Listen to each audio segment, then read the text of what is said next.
Hello everyone, welcome or welcome back to my channel. My name is Dr. Nisha and in today's video lecture we are going to study Anacardium oriental. So Anacardium oriental ये remedy हम लोग क्यों पढ़ रहे हैं, क्योंकि है ना इस रेमेडी में बहुत ज़्यादा इंपॉर्टेंट छोटी छोटी चीज़ें हैं जो डे टू डे लाइफ में हमें यूजफुल होती है.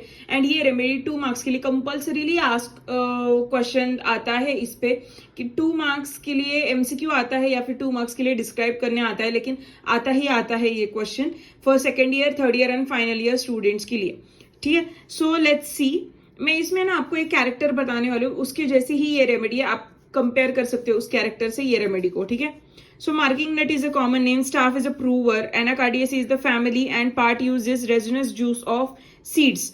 सो मतलब है ना सीड्स से ये रेमेडी बनाई जाती है. मेंटल्स हम लोग देख लेते हैं. Sudden loss of memory, everything seems to be in a dream, patient is generally troubled with his forgetfulness, confused, unfit for the business.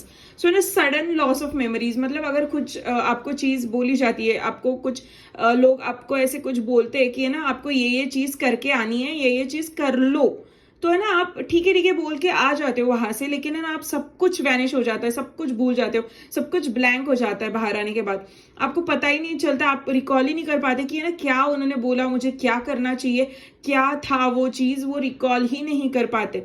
वो बहुत कंफ्यूज रहते कि अच्छा ये बोला होगा क्या, ये बोला होगा क्या, ऐसे वो बहुत कंफ्यूज पर्सनालिटी के रहते हैं. ट्रबलफुल रहता है उनको, फॉरगेटफुलनेस, वो बहुत ज्यादा अड़चन में आ जाते हैं. अगर है ना वो भूल जाते हैं छोटी मोटी चीजें तो बहुत अड़चन में आ जाते हैं. और यहाँ पे ऐसे क्यों बोला है कि अनफिट फॉर बिजनेस, क्योंकि है ना अगर आपने बिजनेस करना है और आपने ना किसी को 1-1.5 लाख रुपए दे दिया है एंड आपको वो पैसे वापस चाहिए, लेकिन कोई बोल देता है कि है ना नहीं तो आपने मुझे ऐसी चीज दी नहीं है, ऐसे कोई पैसे आपने मेरे पास रखे नहीं है, ठीक है बोल दोगे, उनसे झगड़ा वगैरह वगैरह करोगे, लेकिन घर पे आने के बाद आप भूल जाओगे वो. ठीक है, एंड भूलने के बाद वो सामने वाला खुद से तो आने वाला नहीं है कि ले भाई तेरे पैसे ले ले क्योंकि तूने मुझे दिए थे, ऐसे तो कोई बोलने वाला तो है नहीं. तो फिर इसीलिए कि है ना बिजनेस के लिए आपको क्या रहना चाहिए, तो शार्प माइंड रहना चाहिए, पैसे के हिसाब से अच्छा रहना चाहिए. तो है ना ये सारी चीजें एनाकार्डियम में नहीं है. एनाकार्डियम में ऐसी सारी चीजें नहीं है, इसलिए वो कैसे है तो अनफिट फॉर बिजनेस है. Dispose to malicious, seems to bend on weekends. So है ना विकेडनेस, सॉरी वीकेंड्स बोल रही हूँ, wickedness tends to harm others. मतलब है ना कोई भी अगर चीज छोटी मोटी भी चीज है ना तो वो किसी और को है ना मार देंगे, गुस्सा करेंगे, चिल्लाएंगे, या फिर है ना किसी को कुछ गाली गलौज कर देंगे. बहुत अनसिविल भी रहते हैं ये लोग, और बहुत ऐसे गाली वाले, शापित करने वाले लोग रहते हैं, मतलब शाप देने वाले लोग रहते हैं. सो ऐसे टाइप के. और दूसरों का बुरा करने का, लाइक किसी को हार्म करने का, जानबूझ के किसी का एक्सीडेंट करवाने का, जानबूझ के किसी की सुपारी दे देने का, ऐसे वाले लोग रहते ही है. इररेजिस्टेबल डिजायर टू कर्ज एंड स्वेयर, जैसे मैंने आपको बोला कि है ना गाली गलौज करने वाले, किसी को शापित करने वाले, किसी को बहुत गंदी तरीके से भला बुरा कहने वाले, और ऐसे किसी के सामने इंसल्ट कर देने वाले, फिर किसी को निकाल देने वाले जॉब से. सो ऐसे टाइप के लोग रहते हैं. एहसान फरामोश लोग भी रहते ही है. आपने कभी महाभारत देखी होगी तो उसमें शकुनी मामा का जो रोल है, शकुनी मामा का जो कैरेक्टर है, it is similar to anacardium या फिर एनाकार्डियेसी. हाँ, तो है ना मोस्टली एनाकार्डियेसी फैमिली में ये शकुनी मामा का जो कैरेक्टर है वो बहुत सूट करता है. स्पेशली एनाकार्डियम ये रेमेडी तो उनके ही ऊपर दी गई है ऐसे मुझे लगता है. सो है ना इफ यू वांट कि ऐसे आपको ये याद रखनी है तो आप है ना उनको इमेजिन कर सकते हो कि है ना वो कैसे है. ठीक है, lack of confidence in himself and others, मतलब खुद पे तो कॉन्फिडेंस है नहीं और दूसरों पे भी ट्रस्ट करते नहीं. feels as though he had 2 wills, one commanding him to do what the others forbids. So है ना मतलब उनके पास है ना 2 wills है, मतलब 2 उनको ऐसे लगता है कि है ना हाँ मैं अच्छा हूँ, हाँ मैं बुरा हूँ. हाँ, तो है ना उनको 2 कमांड सुनने की बहुत आदत रहती है खुद से ही. एक तो पहली खुद की कमांड, एक तो दूसरों की कमांड. वो दूसरों को ना नहीं बोल पाते. अगर किसी ने बोल दिया कि तू इसको मर्डर कर दे तो वो ना नहीं बोलेंगे, वो बोलेंगे हाँ ठीक है चलो मैं कर दूंगा.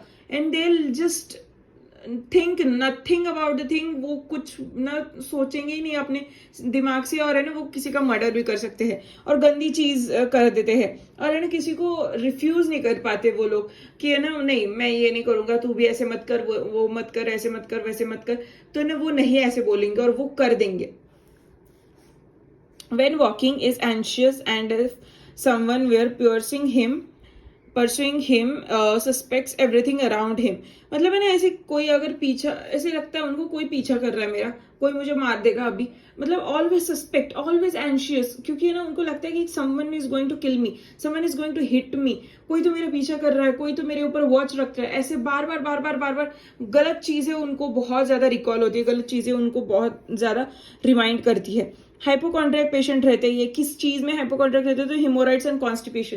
तो हिमोराइड्स और कॉन्स्टिपेशन की तकलीफ उनको रहती है, तो है ना कॉन्स्टिपेशन जब भी रहेगा तो that time they will start so much anxious behave करेंगे, सो मच वो लोग ऐसे इल ट्रीट करेंगे खुद को भी और दूसरों को भी, and they are very anxious कि है ना ऐसे नहीं वैसे नहीं, ऐसे नहीं वैसे नहीं. सो ये सारी चीजें करके ही वो है ना हाइपोकॉन्ड्रियक टाइप्स एक्ट करते हैं. जैसे कि पेशेंट आते हैं हमारे पास तो बोलते हैं ना कि हाँ मुझे हेमोरॉइड्स का प्रॉब्लम हो गया है, मुझे पाइल्स का प्रॉब्लम हो गया since from last 2 to 3 days, तो मुझे ऐसे ऐसे हो रहा है, वैसे वैसे हो रहा है. तो ऐसे बोलेंगे वो लोग, तो है ना ऐसे बोल के वो लोग छोड़ देंगे और बोलेंगे, इतना गुस्सा करेंगे उनके ऊपर और ऐसे जताएंगे कि नहीं मुझे इतना तकलीफ हो रहा है, उतना तकलीफ हो रहा है, ये हो रहा है, वो हो रहा है, खून निकल रहा है, मैं तो मरी जाऊंगा, ऐसे वैसे ऐसे बहुत करके बताएंगे, छोटी भी चीज रहेगी तो.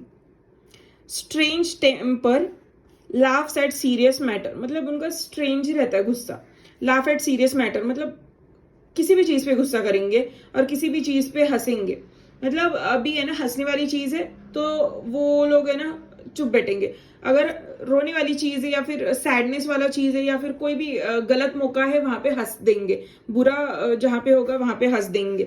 थिंक्स हिमसेल्फ अ डेमन, कर्स, स्वेर्स, मतलब वो खुद को है ना ऐसे डेविल समझते हैं कि है ना मैं इनको कर्ज कर दूंगा, तो है ना शैतान का दिमाग जो रहता है ना, शैतान खोपड़ी, तो दिस टाइप ऑफ शैतान खोपड़ी या फिर शैतान का दिमाग रहता है इन लोगों में.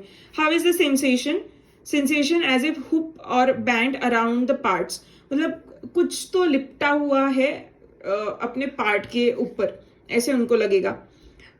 और sensation as of dull blunt instrument pressing as of plug in the inner parts, मतलब है ऐसे उनको लगता है प्रेशर नीचे से कोई कुछ तो प्लग लगाया, मतलब रेक्टम में, एनल कैनाल में जो है, तो एनल कैनाल में उनको ऐसे प्लग लगाया हुआ लगता है, किसी ने प्लग बिठा दिया हो, क्योंकि है ना रेक्टम इतना ऐसे पैरालिसिस जैसे उनका फील होता है और हार्ड फील होता है कि इतना कॉन्स्टिपेशन रहता है, वो कितना भी अर्ज करेंगे ना ऐसे लगता है कुछ हो ही नहीं रहा है मेरे से, कुछ ना नीचे आ ही नहीं रहा है, तो ऐसे उनको फीलिंग रहती है, ऐसे उनका सेंसेशन रहता है.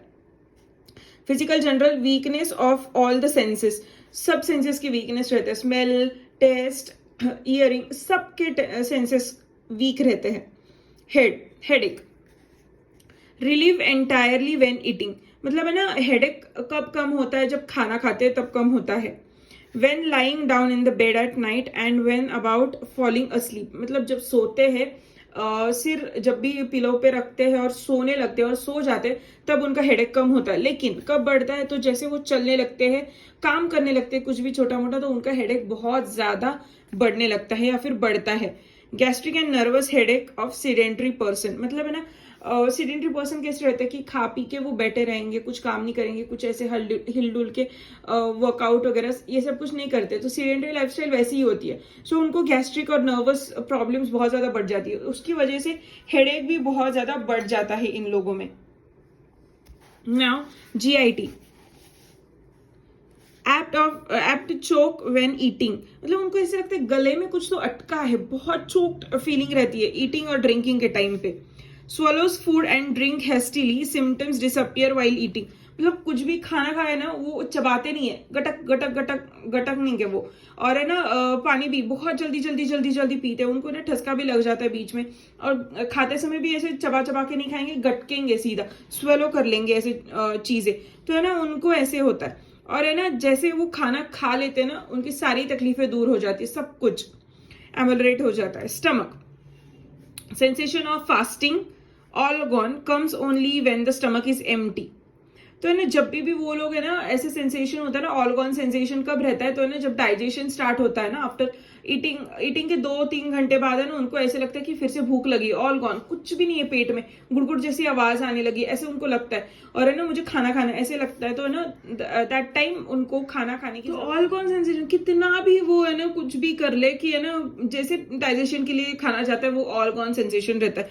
इसीलिए उनको बोला है कि है ना सारे symptoms ameliorate after eating and during the process of digestion, सब सिम्टम्स उनको ऐसे ही रहते हैं।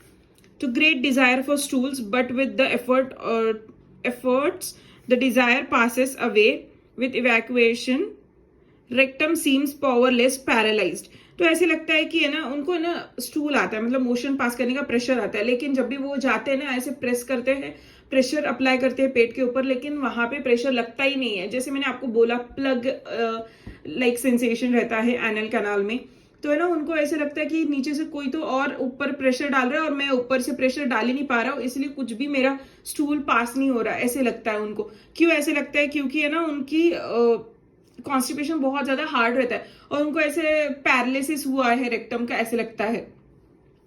So this type of sensation happens while defecating with the sensation as if plugged up और over action of okay.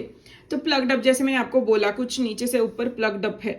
What's on palms of hand, this is good remedy and नाइट्रोम्यूड is also the one of the good remedy.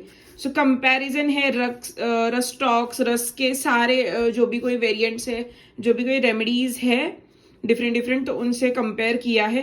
तो ये दो चीजें है ना, तो I share, this is important. तो ये पहले रीड कर लेते। Symptoms are prone to go from right to left, ठीक है। Now anacardium follows well after lycopodium and pulsatilla. Anacardium follows and is followed by platina. तो ये follows well after lycopodium and pulsatilla and followed by platina है, ठीक है। सो ये पहले देने के बाद प्लैटिना और ये दो देने के बाद फिर एनाकार्डियम, ऐसे, ओके।